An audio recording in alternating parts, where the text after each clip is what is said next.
Codal provisions for beam and slab. Hello everyone, welcome to our class. आज की class में हम यहाँ पे कोडल प्रोविजंस के बारे में डिस्कस करेंगे, वो भी बीम एंड स्लैब के लिए। ये हमने टॉपिक स्टार्ट किया था new codal provisions for beam and slab, और ये बहुत इंपॉर्टेंट टॉपिक है फॉर एमपीपीएससी एई या यूपीएससी आईएएस का एग्जाम हो या एसएससी जेई या आरआरबी जेई। 2025 में आपके ये सारे एग्जाम्स होने वाले हैं, जैसे आपका एई का एमपीपीएससी एई का एग्जाम अगस्त जुलाई में कंडक्ट हो जाएगा, एंड सब इंजीनियर का एग्जाम आपका ये अगस्त या नवंबर में होगा। नेक्स्ट हम आरआरबी जेई के लिए अगर हम बात करें तो आरआरबी जेई सीबीटी 1 आपका मई जून जुलाई तक कंडक्ट हो जाएगा, एंड एसएससी जेई भी आपका अगस्त तक। मतलब सारे एग्जाम ये जो है ये अगस्त से नवंबर के बीच में आपके कन्फर्म है 100% कि ये एग्जाम होना है।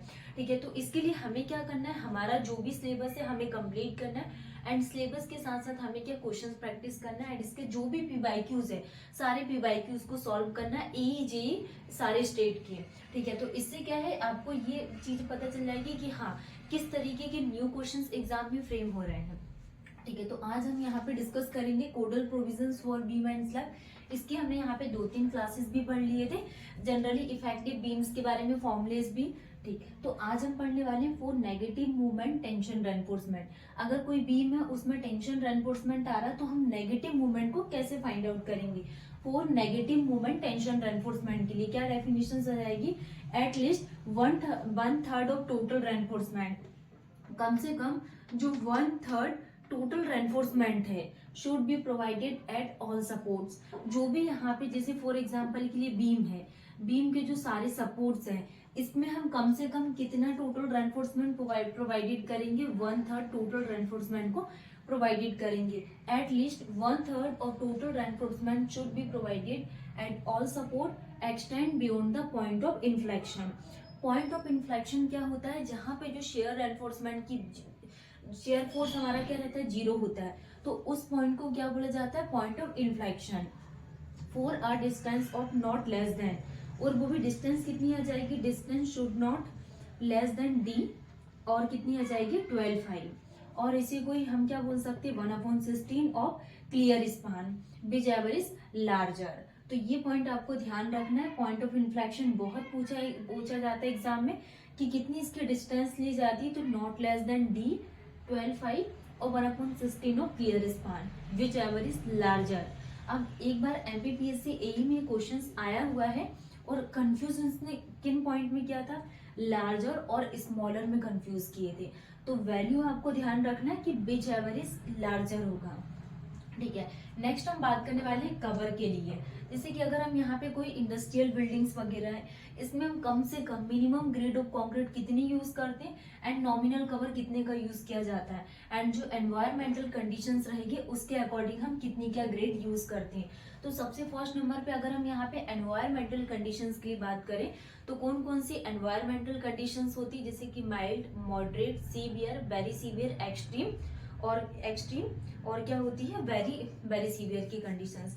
अब हम माइल्ड क्या होता है, मॉडरेट क्या होता है, सीवियर, इनको हम यहाँ पे डिटेल्स में पढ़ेंगे जब हम बीम वाले टॉपिक को स्टार्ट करेंगे। अभी हम यहाँ पे ग्रेड एंड नॉमिनल कवर ध्यान रखेंगे, और ये बहुत इंपॉर्टेंट है, हर एग्जाम में ये एक क्वेश्चन पूछा जाता है यहाँ से। जैसे कि एनवायरमेंटल कंडीशंस फर्स्ट हम बात कर लेते हैं माइल्ड के लिए, second moderate, severe, very severe, next extreme. Mild, moderate, severe, very severe और extreme. Minimum grade of concrete की अगर हम बात करें तो कितनी आ जाएगी यहाँ पे, M20, M25, M30, M35 और M40। तो ये मिनिमम ग्रेड ऑफ कंक्रीट है 20, 25, 30, 35 और 40। नॉमिनल कवर के लिए अगर हम बात करें तो ठीक है, कितना होता है नॉमिनल कवर, माइल्ड के लिए 20, मॉडरेट के लिए 30, एंड सीवियर कंडीशंस के लिए 45, एंड वेरी सीवियर कंडीशंस के लिए 50, एंड एक्सट्रीम कंडीशंस के लिए 75। तो ये हमने मिनिमम ग्रेड ऑफ कंक्रीट के लिए बात की, mild, moderate, severe, very severe, extreme है M20, M25, सीवियर कंडीशंस के लिए 30 एंड वेरी सीवियर के लिए 35, एंड नॉमिनल कवर 50 प्रोवाइड किया जाता है, एक्सट्रीम के लिए M40, M75 हम नॉमिनल कवर को प्रोवाइडेड करते हैं। और ये जितने भी हम नॉमिनल कवर प्रोवाइडेड करेंगे सारे mm में रहेंगे कि 20 mm, 30 mm, 45 mm, 50 mm और 75 mm। ठीक है, तो ये टॉपिक हमारा कंप्लीट हो गया जिसमें हमने नेगेटिव टेंशन रेनफोर्समेंट के लिए बात की है। एंड नेक्स्ट हमने यहाँ पे कवर कि हम nominal cover minimum grade of concrete कितना प्रोवाइडेड करेंगे। नेक्स्ट हम बात करने वाले हैं कि arrangement of loads in continuous beam, arrangement of loads in continuous beam.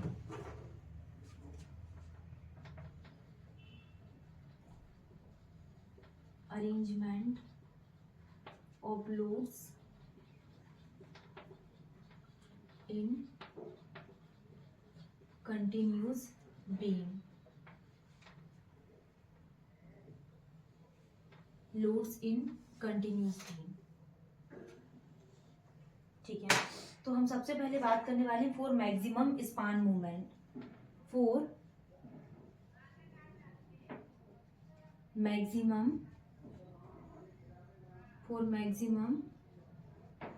Span movement. For maximum span movement के लिए हम क्या बात कर रहे हैं, dead load on all support, dead load on all support, dead load on all support but live loads on alternate span, but live loads on alternate span, alternate span. ठीक है, नेक्स्ट हम बात कर रहे हैं for maximum movement, for maximum movement.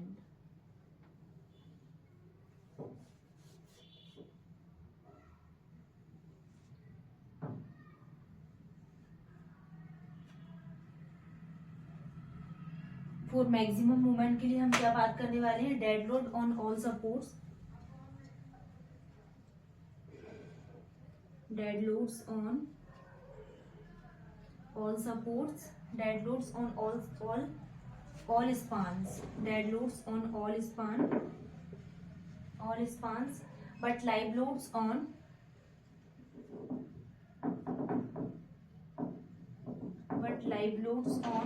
adjacent span, live loads on adjacent span।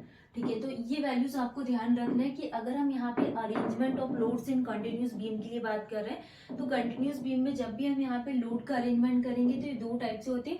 First हम बात करने वाले हैं फॉर मैक्सिमम स्पान मूवमेंट के लिए। जब भी हम यहाँ पे मैक्सिमम स्पान मूवमेंट के लिए बात करेंगे तो उसमें जो लाइव लोड की बात होगी ऑन ऑल सपोर्ट, जहाँ जो भी जितना सपोर्ट आ रहा है, सॉरी ऑन स्पान होगा, नॉट सपोर्ट, ऑल स्पान। जैसे कि बीम है, स्लैब है, इसमें जो भी लाइव लोड आ रहा on all span but live load on alternate span. ठीक है, और अगर हम यहाँ पे मैक्सिमम मूवमेंट के लिए बात करें तो डेड लोड कैसा आ रहा है, all span, but live load कैसा आ रहा है, एडजेसेंट स्पान। लेकिन हमने स्पान मूवमेंट के लिए बात किए थे तो उसमें लाइव लोड कैसा आ रहा था, अल्टरनेट स्पान, और जब हमें सिर्फ मूवमेंट फाइंड आउट करना है मैक्सिमम तो ये एडजेसेंट स्पान में हम इसको फाइंड आउट करेंगे।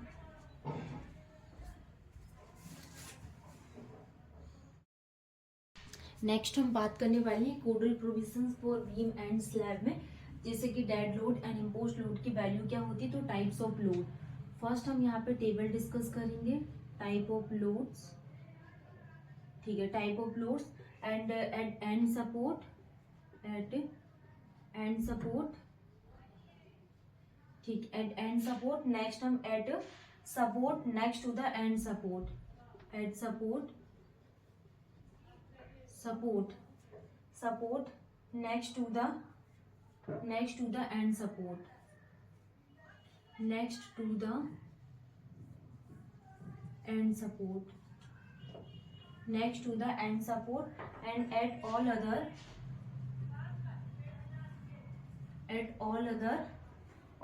interior support,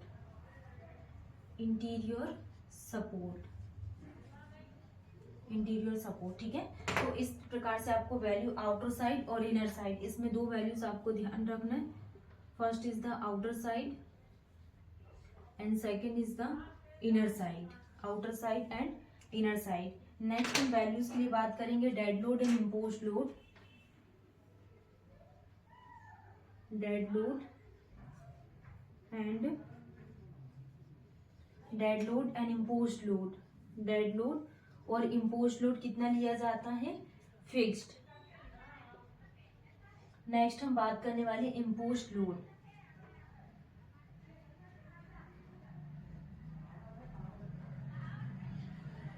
नॉट फिक्स्ड, ठीक है। अब आपको एट एंड सपोर्ट में वैल्यू ध्यान रखना है कितनी, 0.4, 0.6, 0.55 एंड 0.5।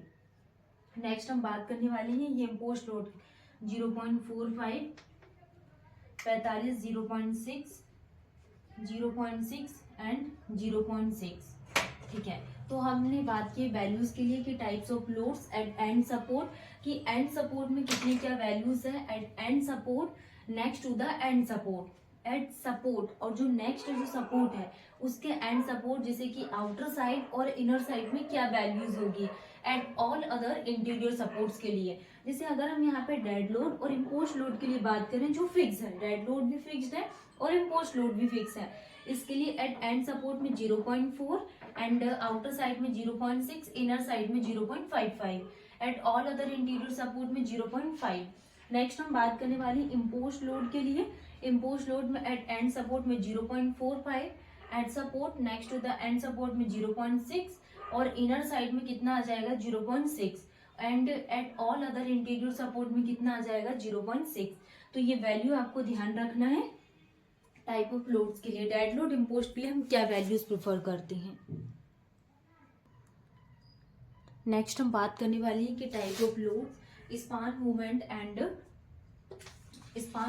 एंड सपोर्ट स्पान के लिए।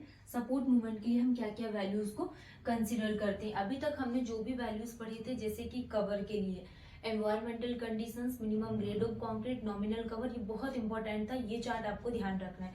नेक्स्ट हम जैसे कि type of loads span movement and support movement के लिए हम बात करने वाले हैं। जैसे कि स्पान मूवमेंट में क्या आ जाएगा, near middle of end span, कि जो near middle of end span, इसमें दो पार्ट में इसको डिवाइडेड किया गया स्पान मूवमेंट को। Second eight middle of interior span, eight middle of interior span के लिए। सपोर्ट मूवमेंट के लिए अगर हम बात करें at support next to the end support, जो सपोर्ट वाला पॉइंट है और नेक्स्ट एंड सपोर्ट है उसके लिए क्या वैल्यूज प्रेफर करेंगे। एट अदर इंटीरियर सपोर्ट के लिए हम क्या वैल्यूज को प्रेफर करते हैं। टाइप ऑफ लोड्स में फर्स्ट क्या जाएगा, डेड लोड और imposed load. Imposed, dead load और इम्पोज्ड लोड जो क्या है फिक्स्ड है, क्या फिक्स है। नेक्स्ट हम बात करने वाले imposed load not fix. Imposed load not fixed, ठीक है। तो इसके लिए हम यहाँ पे क्या क्या वैल्यूज प्रेफर करते हैं, near middle of end span and at middle of interior span के लिए। तो इसके लिए 1/12 प्लस एंड 1/16 प्लस। और सपोर्ट मूवमेंट के लिए at support next to the end support के लिए कितनी आ जाएगी, 1/10 नेगेटिव एंड 1/12 कितनी आ जाएगी नेगेटिव में, ठीक है। तो ये वैल्यूज आपको ध्यान रखना है, जनरली 100% ये एग्जाम में पूछी जाती है। डेड लोड इम्पोज्ड लोड दोनों के लिए स्पान मूवमेंट को दो पार्ट में डिवाइडेड किया गया है। फर्स्ट नियर मिडिल, जो मिडिल वाला पॉइंट है एंड स्पान से, उसके लिए हम प्लस 1/12, और ये जो आप डायग्राम में देख रहे हो eight middle of interior span के लिए प्लस 1/16। और अगर जो जहां सपोर्ट आ रहा है उसको भी हमने दो पार्ट में डिवाइडेड किया, at support next to the end support, कि मतलब कि एंड सपोर्ट के नेक्स्ट है कितना सपोर्ट आ रहा है, -1/10, और एट इंटीरियर सपोर्ट में -1/12। इम्पोज्ड लोड जो फिक्स नहीं उसके लिए हम क्या वैल्यूज प्रेफर करते हैं, स्पान मूवमेंट के लिए 1/10 positive and middle interior span के लिए कितना आ जाएगा 1/12, ये भी क्या रहेगा पॉजिटिव। नेक्स्ट स्पान मूवमेंट के लिए क्या नेगेटिव में वैल्यू आएगी -1/9 एंड -1/9।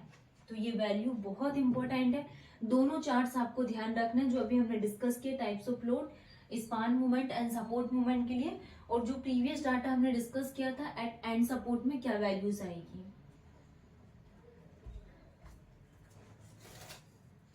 तो नेक्स्ट इसके कुछ रिमेनिंग पॉइंट्स बचे हुए हैं जो हम नेक्स्ट क्लास में कवर करेंगे।